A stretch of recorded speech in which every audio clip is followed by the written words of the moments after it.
Good day and welcome to this, the latest News Facebook Live interview. Joined today by Winston, Godwin and Greg DeRoche. You may remember these guys. They were at the forefront of the legal fight over same-sex marriage. I appreciate you coming and sparing your time today, especially on a Saturday, and I know you're heading off back to Canada tomorrow, so you've got a lot to do. But when same-sex marriage was legalised, when you got to the end of that very protracted legal court case, legal battle, what did it mean to you when the judge gave the ruling? For me, the biggest thing was a sigh of relief. It's like, yes, like we are somewhat headed in the right direction. Like, this is definitely not the end of it. If anything, this is just the beginning of it. You can't help but be happy. Like, it's taken so long to get to this spot. Almost a year at that point from start to finish. Just shy of a year, I guess. A month?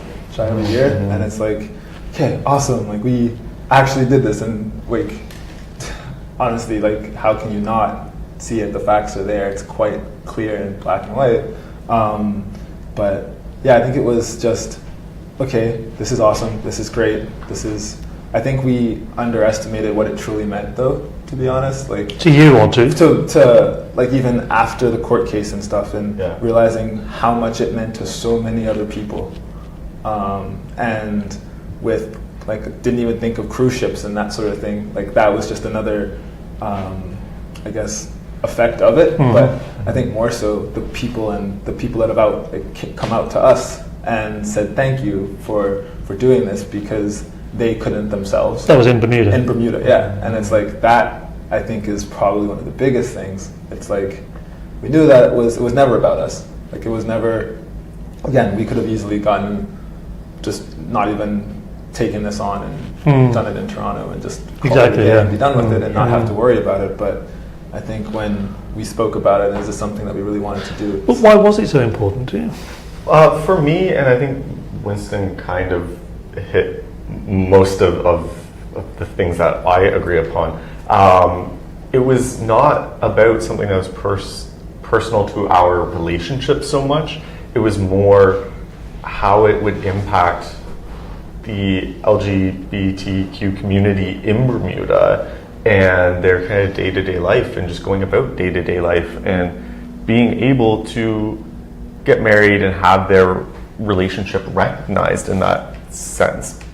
And to just kind of go about their everyday kind of life, just like you, me, and anyone else here. We all get up, we all either go to work, go get our groceries, pick up our children, whatever it is.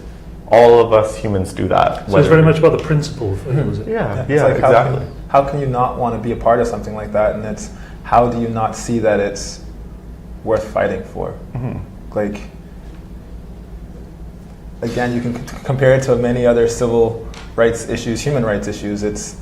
They are the exact same. This is no different, and this is just an extension of that. Yeah. So why not be a part of that and help if you can? I think living in Canada and elsewhere that I have, it's a lot harder to live here for sure, and you're kind of put in this box of this is how it's supposed to be and this is it, and you don't question the status quo and this is how it is because this is how it is. But going to other places and seeing how it is other places, this is not how it should be. Like, again, in Toronto, you can walk down the street holding hands, whatever, and it's not even thought of. No. And here, like, again, it's something in the back of our mind for sure when we're walking around, and you might get the odd look and that sort of thing, but otherwise it's non-issue, really. Yeah. When the court case finished, when the court case finally came to a conclusion, I think it was you, Winston, we were quoted as saying, it's been a long time coming, this ruling, although it was in our favour. There is still so much more to do in Bermuda. Yeah. What do you guys mean by there's so much more to do? I guess I'll start that off. See, this is my quote. There is, so yes, it's just a piece of paper, but that doesn't change the mindset of people. That doesn't change, okay, because the ruling's been made and because this is what the judge deemed, clearly there's still a lot to be done. There are But a lot still more is going to happen, of course. But sorry to interrupt. yeah, Go ahead. it's still a process in itself. And while the ruling's in our favor, and while people have gotten married due to this ruling, there are still a lot of people not happy with that and trying to actively stop that.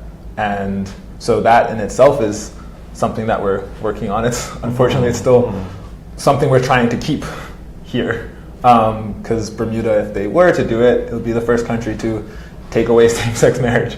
So that's one of the most obvious things. But otherwise, again, it's this shift in mindset to get people to see that we are no different, as Greg was saying. We do all of the same things that any other couple does. Why is this such an issue to you? How does my marriage affect you? Why are you so actively... Just like how does any other heterosexual marriage impact any other couple, kind of. It doesn't. That's your personal life, you know. We'll come on to that, because obviously I want to ask you about preserved marriage and the attitude towards each other. But since the court case, have you encountered any homophobia? Have you encountered any adverse reaction, or has it been welcoming and good? So he's been here a couple of times since the court case. Yeah.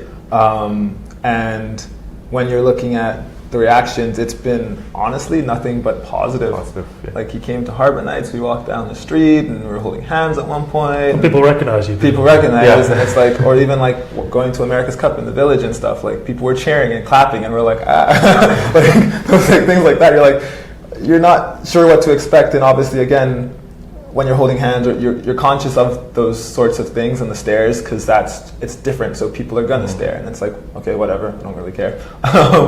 But I think negatively, nothing to our faces. No. Nothing outwardly spoken. Sure, there's social media and that sort of thing, and people are gonna comment and say whatever. And then as soon as I was telling him this yesterday, as soon as you chime in, the comments stop because they're like, they're here, and it's like. So you try and respond to them? Absolutely. If there's something that comes up or I'm scrolling or I get a notification of it, I absolutely I'll read it or try and follow it, and I'll pop in just to say something because I want to correct them, for one, because it's a lot of hearsay, or they didn't do this or they didn't do that, or I heard they did whatever, and it's like, no, just wanting to make it clear that this is how it went. If you really want to, if you're that curious and invested in it, this is it, or this is my opinion, because I am half of the couple involved in this. I think sometimes he might not get all of the notifications and things like that. Sometimes he might, just being in different groups or whatever on online and things like that. And you're happy to accept what they say, but you're happy to try and dissuade them? Absolutely. I'm not here, and I don't think either of us are here to change their minds. I think I have encountered a lot of people, family members even, where it's like, I'm not here to change your mind, you're not here to change mine. I just want you to accept and recognize me for who I am, and I will give you the same respect. I think it's more of sort of educating or just making people aware of, if they're entitled to their own opinion, everyone is. But if someone's view might be just kind of misconstrued, or it just isn't really the reality of it, then normally I like to say, well, that's not really how it is. But going back to Winston's comment about, having people cheer, clap, or come up to us, for me, that is the greatest feeling, and not because we did it, because I feel that they're cheering and clapping for themselves in the community. Because this is not a personal win for me. I'm not looking at this as anything that's a personal gain. I'm looking at it as a greater community gain and celebrating the community. Do you think this then comes down essentially to a lack of tolerance for each other? Yes.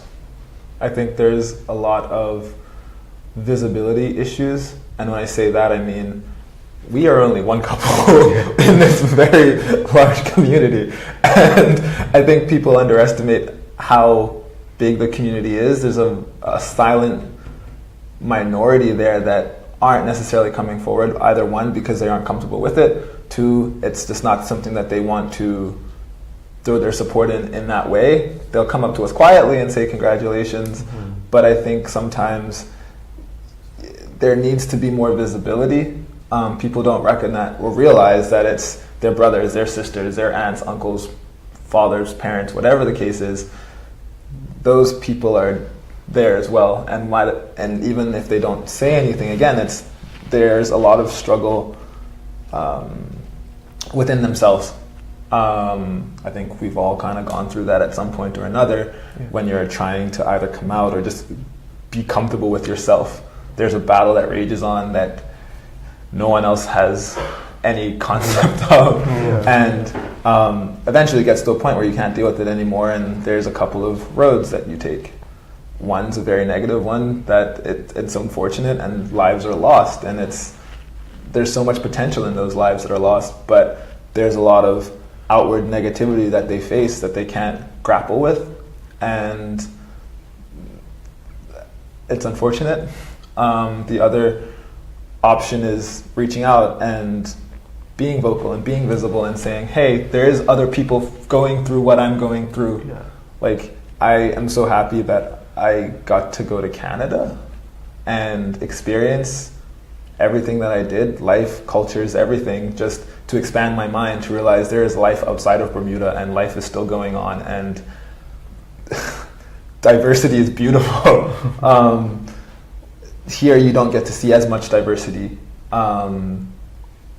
in any real way, and it's anytime there is differences or anytime there is something that doesn't necessarily suit the norm, it's immediately attacked or questioned because it's not what Bermudians are used to.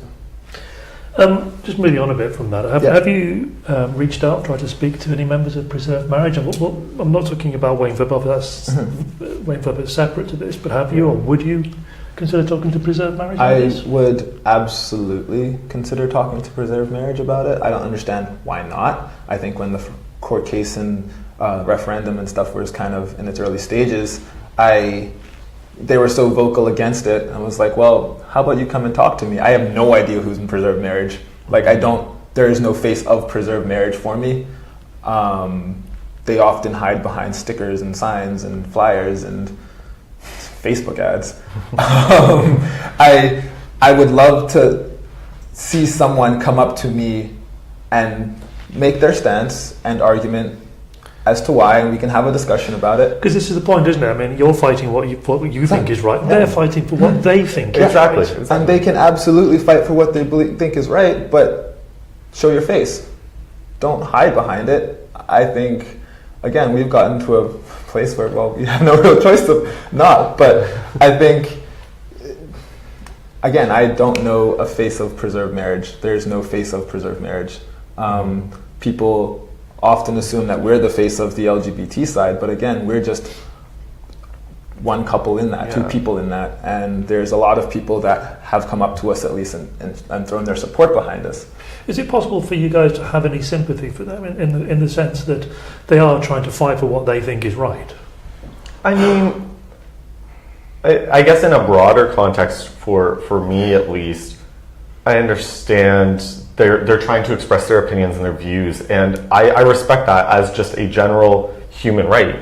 I don't want to deny them the right to speak their mind. They're allowed to do that.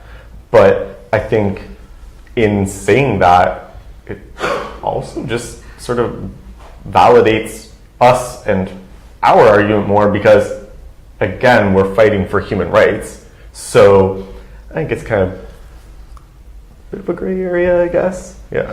I think, sorry. Go ahead.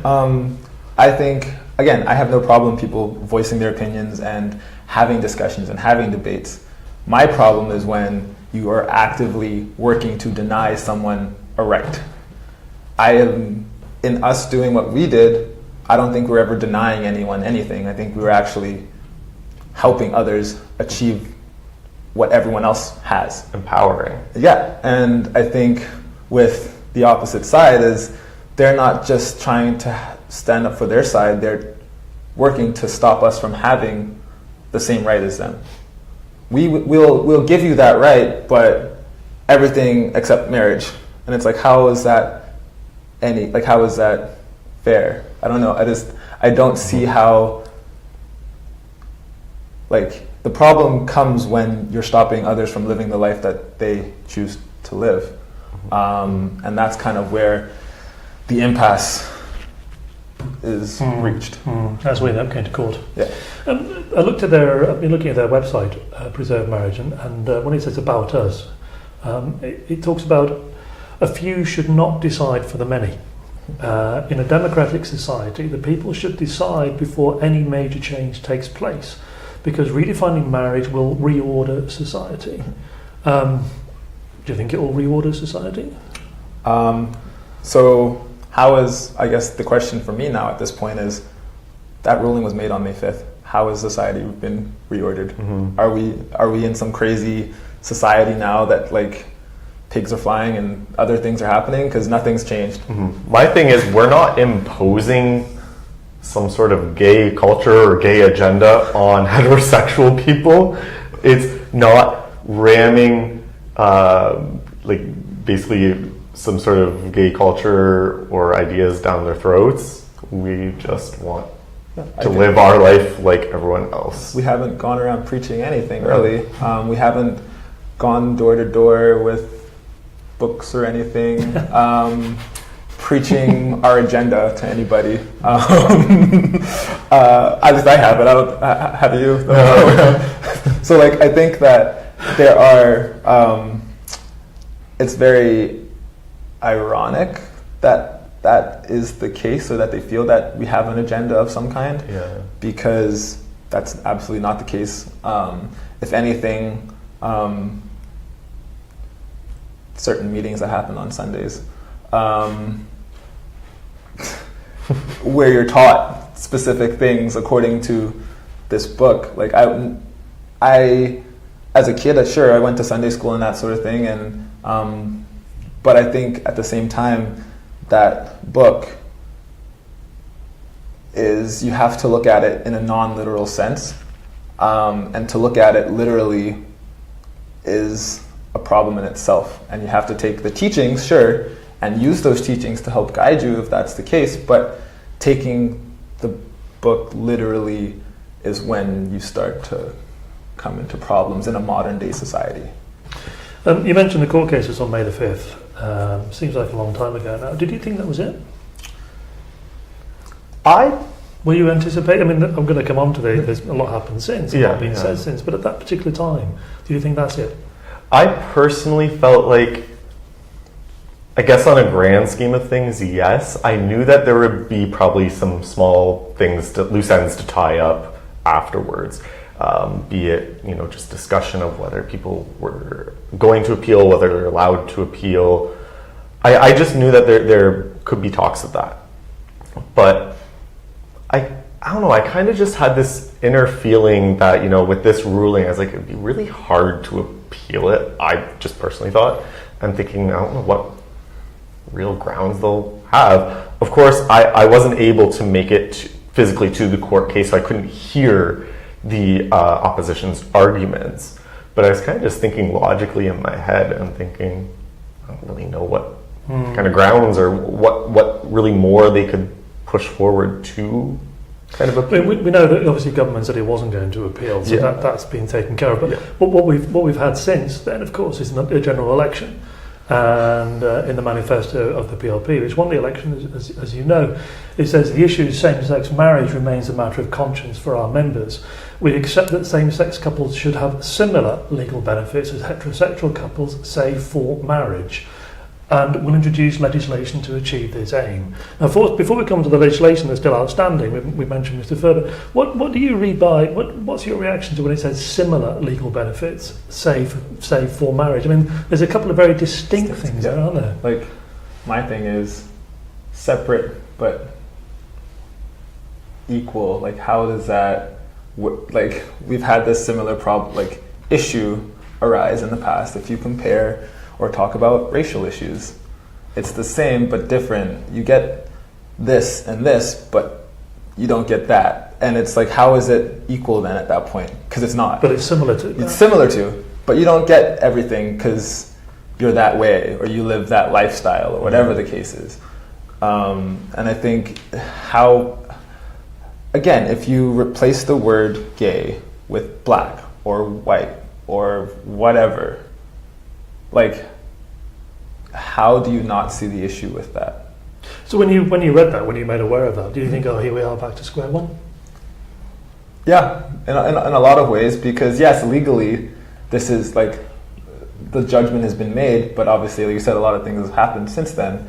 And it's like, okay, well, the law's been made, and obviously there can be amendments and whatnot, and things to change that or take away from it. But I honestly,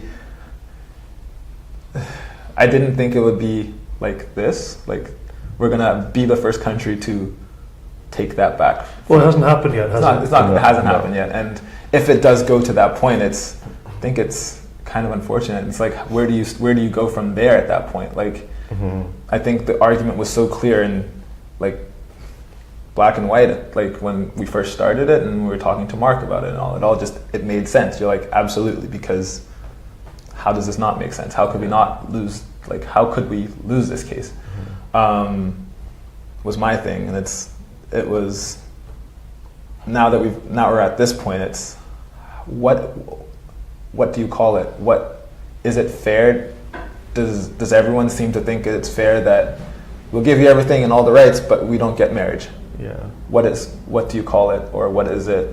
What does that framework look like? And I think my experience, not currently living in Bermuda and being in Canada, it's different. It's easier, I guess, in some senses, because I'm a little bit removed directly from the situation, and harder in a sense because I feel like it's harder for me to continue trying to have a bit of an impact, I guess. So I mean, what I try to do is even just speak with my fellow friends in Canada or even in Bermuda, talk about the issues, just kind of raise awareness, have people just kind of speak up. I decided to write some letters to some international organizations just to try and advocate and make aware, because that kind of thought, and a lot of the people I've talked to internationally can't understand if there was a potential for the rights to be revoked. They just can't comprehend it because it's never been seen in history. So to them, they just can't fathom this, and it doesn't make a lot of sense. And sadly, a lot of my friends are kind of angry at that thought, which, I mean, I would be too if it happened. I'd be kind of disappointed. So I really try to take my stance not being here right now and at least trying to do what I can still, because again, I know at the end of the day how it impacts the Bermudian people, and that's what I care about. We have mentioned Mr. Herbert quite a lot. The elephant in the room, if you like, is legislation that he's meant to be introduced in the amendments to the Human Rights Act. We all thought it was going to be tabled at the opening session of Parliament several weeks ago. It hasn't happened. Been lots of speculation. Have you guys got any clues to what's happening with this? I don't know. I think, because I did get to speak with him very briefly. And, when was that? Because you didn't meet for coffee in the end, did you? But I tried to meet with him, and then there was a little back and forth and stuff, and it didn't happen initially. And then we bumped into each other again. It was kind of impromptu, and sat down and we spoke a little bit. And it left me, I think, with a lot more questions than I had in the beginning. Are you at liberty to disclose that conversation? Maybe it's confidential, I understand. It was never confidential. I just think that it was, I want to be respectful of him. I think that the conversation revolved a lot around politics and religion, as one would expect, talking to a politician in Bermuda. But I think I tried to remove those circles of issues, or whatever you want to call them, themes from the situation, and just talk to him as another person. And I tried to lay out a lot of my letter to him and at least try to get him to understand again, not here to change your mind. That has never been my thing. I just want to hear and pick your brain as to how it is justified in your mind, not in the realm of politics, not in the realm of religion, just straight person to person. And that was not something that was able to be reached. So you couldn't reach a mutual understanding? Not in the way that I thought was going to happen. It basically came down to, because the Bible tells me so. And you have to understand that I grew up in Bermuda and in the church, and this is not what we were taught, or we were taught that this is not right. And I think that homosexuality and religion can and do coexist. I think it is absolutely, it's possible. The conversation, it just, I remember I asked him one question specifically, is this what you truly believe, or is it for your constituency? And I honestly think I would have respected him more if he said it was for his constituency, because you're doing it to win. Of course, you want to win. You want to win your seat again. But to say the opposite and that it was what you believe, it's like, oh, okay, so you really, like, this is really who you are. Okay, like, to the core and your values and your belief, this is who I'm speaking with. All right. And I think that question alone kind of gave me as much as that I could have asked for in that, because again, I would have seen it slightly different if you were doing it just to win. Mm-hmm. But that wasn't the case. And no clues as to where legislation with respect to the legislation, I honestly have no idea. Like, I was expecting it to happen in the first session, and I was kind of prepping myself for that Friday, because I was like, okay, what's coming out of this? And there was nothing, and nothing has still been said about it. So I think that there's probably, again, there has to be some sort of discussion happening that we aren't aware of, as to what is truly supposed to happen at this point. I think if the bill passes and that sort of thing, as many are expecting to do if it was tabled and brought back, the discussion after that and what that looks like, because there's going to be a lot of issues with that as well. Well, one of the issues, man, we did an interview with Rhoda Tri-Sterling and Mark Pettincole on Bernie's Live, and one of the things they were talking about, if it could lead to the fact that people who are married here couldn't actually get divorced. They'd be living in this sort of horrible purgatory. Yeah, and that's like, again, and that's another question in the bill where it's like, okay, well, that would have to be looked at, and you're going to have to rewrite your bill or redo it, and if that's the case, then it has to go to the Senate again. And I'm not a lawyer by any means. I've learned a lot about law in the last year or so. Far from a lawyer. But yeah, there's another, and again, bringing that new bill or rewriting the existing bill to correct those issues, because that's in itself is a problem. Not that I would want to get divorced from Greg or anything like that, but I think you obviously, if there are problems in any relationship and this is the only way out of them to, I guess, come to some sort of agreement on, they should have that option as well, just like any other heterosexual couple. If anything, when it comes to religion, you obviously don't want to be divorced and that sort of thing, so maybe they should be entering this sort of agreement where they can't. Well, I'm sure we'll find out in due course. I'm sure it will become clear, because it has been pledged that it will happen. I remember I've been in the media now for about 30 years, and when I was a cub reporter, I used to get sent on to cover golden wedding anniversaries. And I know you haven't been married for 50 years, but one of the questions I always ask is, what's the secret of your success? What's the secret of a good marriage, guys? Well, we've been married now for a few months, so not very long, and we've been sadly... So you're still on the honeymoon period. Sadly, we have been actually living apart at this period of time. I'm looking to actually move to Bermuda soon. No specific date yet, but right now the big thing for us is just maintaining, because it's a long distance relationship, is maintaining the communication.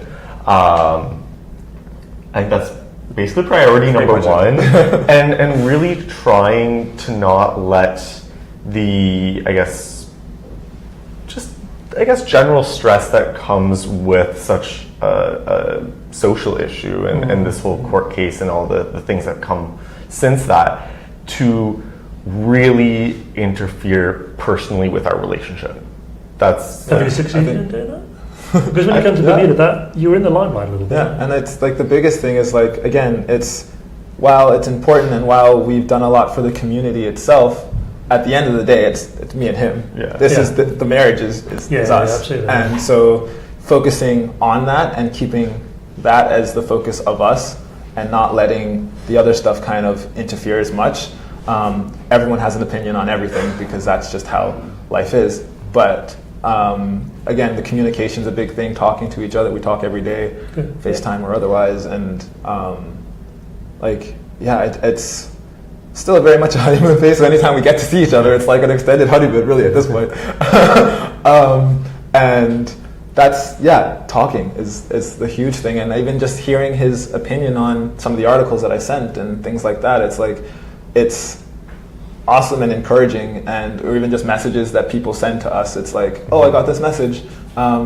Just wanted to show it to you because someone bumped into me and was asking about it and was just so proud of what we've done. And I think at the end of the day, when you've got a couple like we've done some pretty awesome things together, and I think this kind of is the icing on top for this one. And it's just like, it's cool, like to have a couple to go through those sorts of things and experience what we've have together in itself kind of brings the relationship closer. To go through those things together.